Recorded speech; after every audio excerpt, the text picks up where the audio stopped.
It's 1-1 now? Settle the quarter. Last I saw a couple minutes ago. Oh, they got it in the bag. They're not going to give up 3 goals in 4 minutes. Joey, before we start. All right. We all had a colleague, Andy Ide, Okay, yeah. who you got to know a little bit. Yeah. And there's some people here who are really close to him.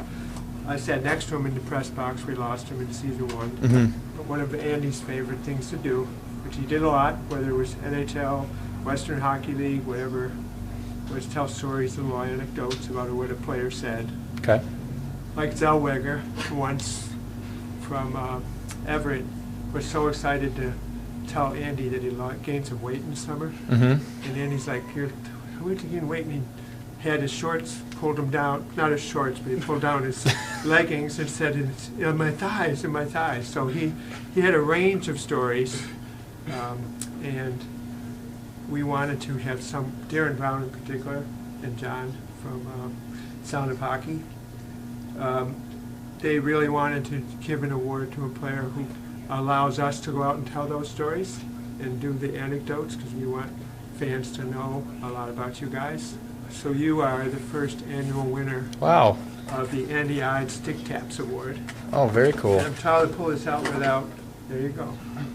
Wow, that's awesome. Did I miss anything? Anybody want to say something? The Wow. most enjoyable to work with. Thank From you guys? Yeah. Oh, wow. Thank you guys so much. Appreciate it. Thank you very much. Yeah, no, this is very cool. I feel very honored. Andy was, I didn't get to know him super well, but he was always an awesome guy and great person to have around for us. So this is very special. Means a lot to me, and thanks to all of you guys for being awesome to work with as well. It's a pleasure to work with you guys every day. Total props goes to Darren Brown, too, because he actually couldn't, he's on the call, he couldn't. Should we take a photo? Let's take a photo, me and you. Absolutely. Yeah. Well, you don't need me. Drop the box and let's take a photo. Who's taking it? Right here? Someone's got it. One more. Very nice. Awesome. Thank you very much, I also Bob. noticed Appreciate it. there's a screw on here, so you can put a live mic on there if you want. Double up. Perfect. All right, we got the box for you, too, Joe. Great. Thank you so much. Appreciate it.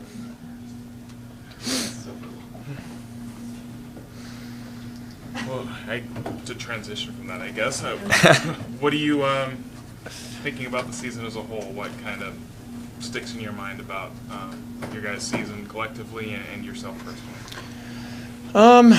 Yeah, obviously disappointment.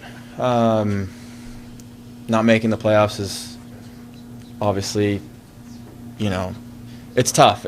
We all want to be in the playoffs. We all want to be fighting for the Stanley Cup, and we're all competitors and we want to win. So it's tough when it's not going your way, but I was really proud of the way we finished out the season. I think since the deadline we were above 500, and that's an easy time to just say, hey, we're not going to make playoffs. It is what it is. Let's just mail it in. And I got a lot of respect for the guys in our locker room and the way we competed throughout the end of the season. And I think it showed a lot of character. But yeah, obviously disappointed to not make playoffs. And I think I said it last year, but same kind of thing this year. We're going to hopefully use that as fuel this summer and come back ready to go next season.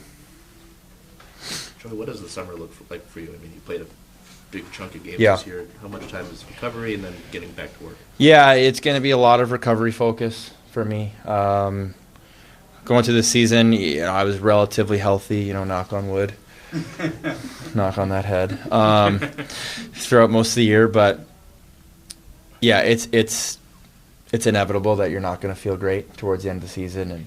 And priority number one is just getting the body feeling good, and then after that we'll be laying a base in the weight room for next season so that I can handle the load of 50 to 60 games again. And I think, the fact the last 2 years I've stayed pretty healthy and played over 100 games the last 2 seasons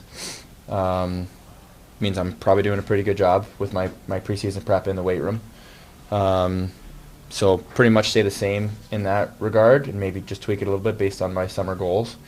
And then, towards the end of the summer, hop back on the ice and start getting back in the swing of things. I think it's important to take a break away from the ice, more mentally than anything. It's an absolute pleasure to play in the NHL every single night. Like I was thinking about it last night during the game. I was getting sad during the game, looking up and looking around during the game and seeing all the fans and looking up in the stands, and there's nothing like it in the world. It's the absolute best. But it is a mental grind, especially being a goalie and knowing that the game basically hangs on you every single night, and it's important to take that break mentally away from the ice. So I'll be doing that, but towards the end of the summer, ramping back up on the ice and getting ready to go for the season. Are Worlds a possibility for you? Do you know yet? Is that something you're considering or not? Yeah, it's a possibility. We'll see, I guess. This is the best way I can put it. 2 questions, please. First of all, is there such a thing to a goalie as too much work? Yeah, I think there's for anybody a point of diminishing return, right? I think for myself personally, I treat it as a privilege and an honor that the coaches and players and management want me out there every single night. And I love it. I love to play. I love to be with the guys. I honestly wish I could play every game because it's for me, it's like I'm suiting up for battle with them every single night, and I want them to know that I got them every single night, and I'm going to go out there, and some nights it's not going to go my way, but I'm going to leave everything I have out on the ice and compete as hard as I possibly can for them. And some nights even knowing, hey, I've played 14 out of the last 15 games, I got nothing in the tank, but I'm still going to suit up with them and give it everything I got tonight and leave it all out on the ice. I think that's really important. So for me, yeah, I just love to be out there with the guys. And the other thing is, and this really impressed me, and it wasn't about your play and goal, but the game is over. You lose the game, the season's over, and you've given up 6 goals, and yet you're still out there applauding the fans. And I thought that was really above and beyond what a player is expected to do, and I wanted to know why and how you're able to do that. Yeah.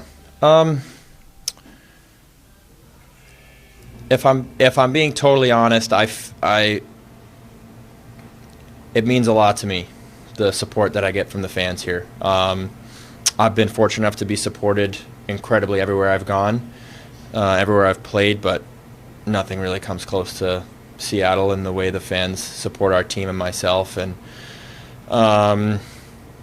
at the end of the day, they're what drive us. You know, they are there every single game to support us, home and away. We see them all over the country, all over Canada. We see them everywhere.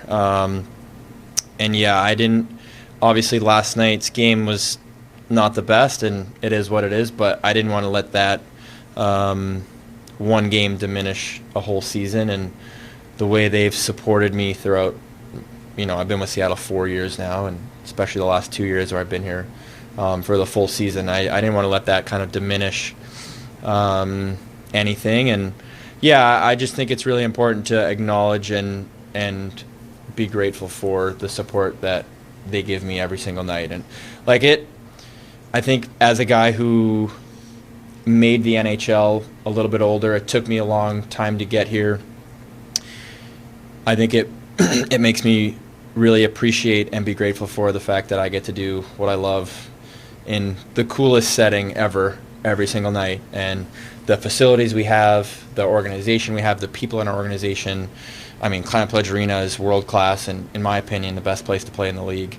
And yeah, just to go out there every single night. I was honestly, I was just sad. I was just sad, and obviously thrilled to be on a long-term extension and know I'm going to be here for a while. But I was sad that it was over last night, and getting undressed, I was already looking forward to being back next season. And yeah, I kind of take that from soccer, honestly. Soccer, they clap the fans after the games, and I think that's something that's really important. Even after any regular win, I always make sure to go salute the fans, because like I said, they're what motivate us. They're who we play for, and the way they support me, they deserve it and they earn it. And even last night, it was after my 6th goal, and I made a couple saves, and the fans were going nuts for me to cheer for me, and that truly meant the world to me.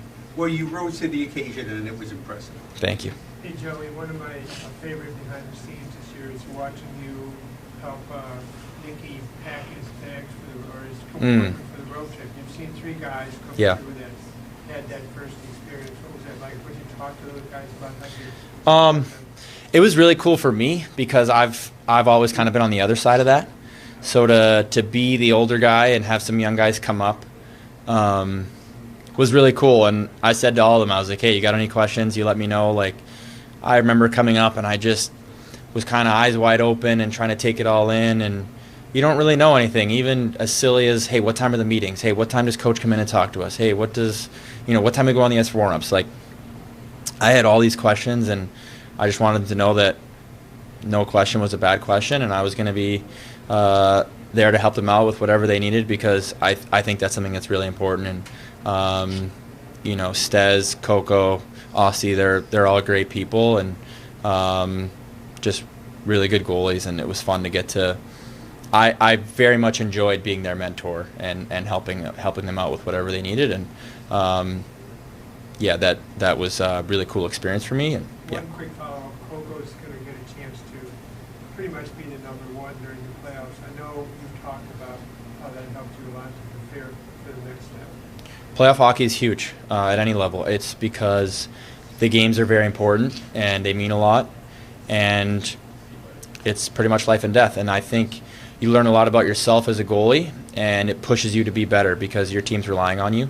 So that's a good opportunity for him to get some games. Is Stez hurt? I think Stezzy's out, right? Yeah. So Coco's going to get to play, and I think it'll be a good learning experience for him. And playoffs are life and death, and yeah, it'll be good for him. Joey, kind of piggybacking off of Glenn's question from before, ever since you got here, so personable with the media, kind of like a face of the franchise. What, growing up or, through minor hockey kind of led you to that point? I mean, or was it truly, just as you said, Seattle and the Kraken have just been great to you? Yeah, I mean, I think there's elements of both sides of that. I think most people that met me when I was a kid would tell you I had a lot of personality. So that's nothing really that's new.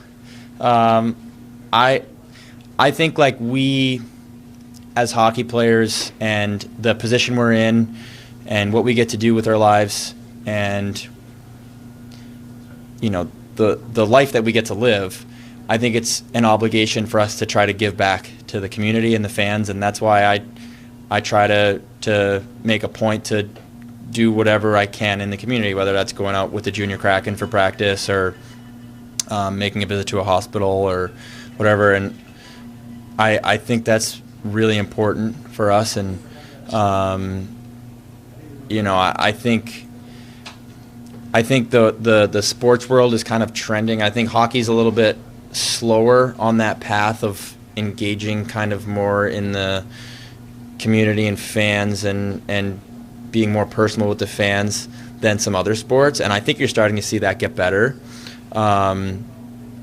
But I think just being personal with the fans, showing some personality, showing who you are, I think the fans really appreciate that. And, even with like my social media stuff, just trying to give them a little bit of a insight, to who I am and the kind of person I am. And I think that goes a long way. And I think its impact is exponentially increased by having the support that I've gotten here in Seattle and from Kraken fans. Everywhere I go, people come up to me, and most of the time they just say, "Hell yeah, Joey," or give me a fist bump and keep walking. Like, they're like, "Hey, he probably doesn't want to go talk to a million people on his afternoon off, but they still want to say, hey, we appreciate you." And I was walking at Pike Place a couple weeks ago, and someone just stopped me and just said, "Hey, we appreciate you, and you're the reason we kept coming back," and said, "Have a good day," and kept going. And to me, that was the coolest thing ever. And I feel very grateful to be supported the way I am here. So, like I said before, it means the world to me, and I feel very blessed and grateful to be supported like I am here. Joey, in your view, what does this team need to do to get where you want to go? I think it's not. Obviously, we missed playoffs, but it's not as big of a fix as it may seem. I think we have a clear blueprint for how we need to play to be successful, and I think we found that a little bit more consistently towards the end of the season. And I think it's just sticking to that method and that game plan, just with everything we have, right? Because once you veer off that, then it kind of becomes maybe some individuals. It's like a team playing together versus a bunch of individuals that are on the ice at the same time. And that's not a knock on anyone on our team. It just kind of happens. And when you start losing, it's easier for that to happen. So if we can stick together and maintain that identity, I think that's going to be really important for us moving forward. And the other thing too is the NHL is such it's like a momentum and confidence-based league at every position, at every team. Like once you start kind of like we started off not so great, and then you start kind of losing, and it becomes such an uphill battle. And then it's like, if we had won a couple more games in the first half of the year, maybe we think we're a better team, and then we just keep playing better, right? Like it's so much of it is confidence-based, and then once we fall 6, 8, 10 points out of playoffs, it's like, oh well, maybe we're not a playoff team, and then the confidence goes down. I really don't think it's as much of a big fix as maybe it may seem on the outside. I really believe in our group. We have so many good pieces. We have such a good culture in our locker room. We have so many amazing people on our team and in our staff. And yeah, I think it's just, and honestly, you look at it too, like Maddie and Shane are going to be an unbelievable 1-2 punch down the middle for a long time. Those kids are still so young, and they're going to be great players for us. And we do have a really solid core here. So I'm excited for the future. Thanks, guys.